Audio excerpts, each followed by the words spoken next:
Setiap tahun kita berharap dana desa bisa dipakai untuk memperbaiki jalan yang rusak di depan rumah kita atau membangun fasilitas publik yang berguna bagi kita. Tapi pernahkah Anda membayangkan jika dana itu tiba-tiba bisa hangus? Sangat gampang untuk kita bilang dampaknya akan sangat besar, mulai dari untuk desa itu sendiri sampai ke kota. Karena banyak barang-barang yang sampai ke kota itu berasal dari desa. Misalnya, beras dari Indramayu, Karawang, dan Ngawi yang dikirim dalam jumlah besar ke kota-kota besar seperti Jakarta, Surabaya, dan Bandung untuk memenuhi kebutuhan pokok penduduk kota yang padat. Bukan, kita bukan membahas dana desa yang dikorupsi. Dana desa nggak hilang ke tangan pribadi, tapi dipakai untuk menalangi hutang dari sebuah program raksasa ini. Mari kita bicara tentang sebuah program ambisius bernama Koperasi Desa Merah Putih. Halo, saya Andi Matuju, entrepreneurship specialist dan content creator. Selamat datang di Cerita Masyarakat. Apa sih program Koperasi Merah Putih ini? Koperasi Desa Merah Putih itu adalah program nasional, bukan satu badan usaha tunggal. Tujuannya adalah membangun 80.000 koperasi di setiap desa dan kelurahan di seluruh Indonesia. Jadi bayangkan saja, setiap desa punya semacam supermarket mini yang dikelola oleh warganya sendiri. Nah, koperasi ini bisa jadi wadah macam-macam, bukan cuma satu jenis. Mereka bisa jadi koperasi produksi, misalnya mengolah hasil panen petani. Bisa juga koperasi simpan pinjam, tempat warga bisa nabung atau pinjam modal dengan bunga yang ringan. Atau yang paling umum, jadi koperasi konsumsi yang jual kebutuhan sehari-hari seperti sembako. Bahkan ada juga yang bisa jadi penyalur BBM, klinik kesehatan, sampai gudang pendingin untuk hasil pertanian. Intinya fleksibel dan disesuaikan dengan kebutuhan desa. Namun, banyak koperasi simpan pinjam di desa yang dulu coba dibangun justru secara berangsur mematikan koperasi produksi. Nah, kenapa tidak kita memaksimalkan saja lembaga keuangan yang sekarang sudah ada di tingkat desa? Struktur keanggotaan Kopdes Merah Putih juga sederhana. Mereka terdiri dari pengurus yang ngurus operasional harian, pengawas yang memastikan semua berjalan sesuai aturan, dan pengelola yang melaksanakan kegiatan bisnis. Yang menarik, kepala desa juga otomatis menjadi pengawas untuk memastikan koperasi ini sejalan dengan program desa. Tapi, jujur saja, posisi ini rawan disalahgunakan. Jangan sampai ini cuma jadi alat untuk politik balas budi atau untuk mengumpulkan kekuasaan. Efek Koperasi Merah Putih, cerita yang dijual ke kita itu indah. Ini adalah perjuangan ekonomi rakyat yang berlandaskan semangat kebangsaan.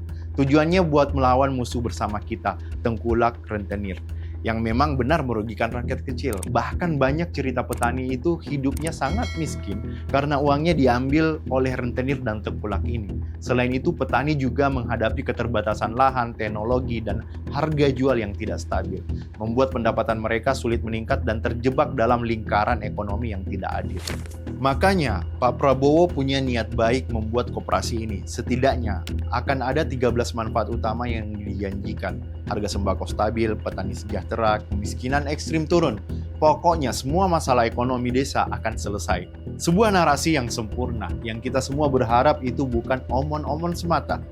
Terus nyambungnya ke kita ada di mana? Di sini bagian yang paling penting. Kalau sampai gagal, sekitar 30% dari uang dana desa bisa hilang begitu saja. Yang lebih parah, koperasi yang mengurus dana itu tidak wajib mengembalikannya. Seakan Kopdes ini lepas tangan, padahal dana itu semestinya difungsikan untuk kebutuhan masyarakat. Ambil saja contoh program ketahanan pangan yang diwajibkan oleh pemerintah sebesar 20% dana desa, yang seringkali gagal di lapangan. Kalau yang jelas-jelas untuk kebutuhan makan saja sering tidak berhasil, bayangkan bagaimana nasib uang dalam jumlah besar yang bisa hilang tanpa jejak. Jadi pertanyaannya simpel, ini program untuk sejahterakan desa atau bisa jadi bom waktu yang kalau salah pengelolaannya justru bisa bikin keuangan desa meledak? Dan kalau kita bicara soal pengelolaan, kita harus lihat siapa yang ada di balik kemudi. Salah satu nama yang paling sentral dalam inisiatif Koperasi Desa Merah Putih adalah Menteri Koperasi saat itu, Budi Aris Setiadi. Yang menarik adalah Budi Ari baru saja diganti dari posisinya dalam reshuffle kabinet tanggal 8 September 2025. Tapi beberapa waktu sebelumnya, bahkan kabarnya hanya 2 jam sebelum dicopot, dia masih memaparkan rencana ambisius untuk program KMP di tahun 2026. lengkap dengan usulan tambahan anggaran 7,8 triliun rupiah. Apa artinya? Seseorang yang posisinya sudah di ujung tanduk tapi masih begitu ngotot memperjuangkan program raksasa dengan anggaran triliunan. Ini menunjukkan betapa tingginya prioritas dan tekanan politik di balik program ini. Dan seperti biasa dalam drama politik, setelah panggung ditutup, ada ucapan terima kasih di media sosial. Budi Ari memposting ucapan terima kasih kepada dirinya sendiri. Self-love level mentok Pak Budi Ari. Tapi seperti yang bisa kita duga, postingan itu juga diserbu komentar dan sindiran dari netizen yang mengaitkannya dengan pencopotannya dari kabinet. Di balik drama politiknya, ada substansi yang lebih penting, kritik dari para ahli yang sudah menyalakan alarm bahaya jauh-jauh hari. Pertama, Direktur Selios, Media Wahyudi Askar. Dia melihat program ini berisiko mengurangi otonomi desa. Desa yang harusnya mandiri jadi tersandra oleh program dari pusat. Belum lagi potensi konflik kepentingan dan celah bagi praktik rente atau gampangnya jadi ladang bancakan baru. Kedua, pengamat koperasi Suroto, dia lebih belak-belakan lagi. Dia khawatir program ini cuma jadi ajang bagi para makelar proyek untuk mencari keuntungan pribadi. Niatnya bantu petani, ujung-ujungnya yang kaya malah para broker.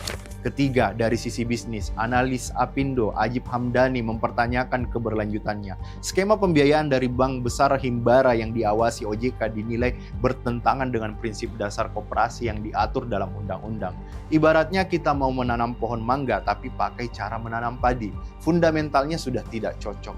Dan ini bisa membuat programnya tidak akan bertahan lama. Ini persis seperti yang sering terjadi dengan BUMDes. Coba pikirkan, BUMDes itu program resmi dan prioritas utama dana desa. Tapi buktinya, banyak yang gagal total karena tidak ada sanksi tegas untuk yang salah kelola. Kalau yang jelas-jelas sudah diatur saja bisa berantakan, bagaimana nasib Kopdes Merah Putih yang dari awal sudah penuh pro dan kontra? Kalau tidak ada pengawasan serius, Kopdes ini ujung-ujungnya cuma menambah daftar kegagalan dan lagi-lagi yang rugi warga desa itu sendiri.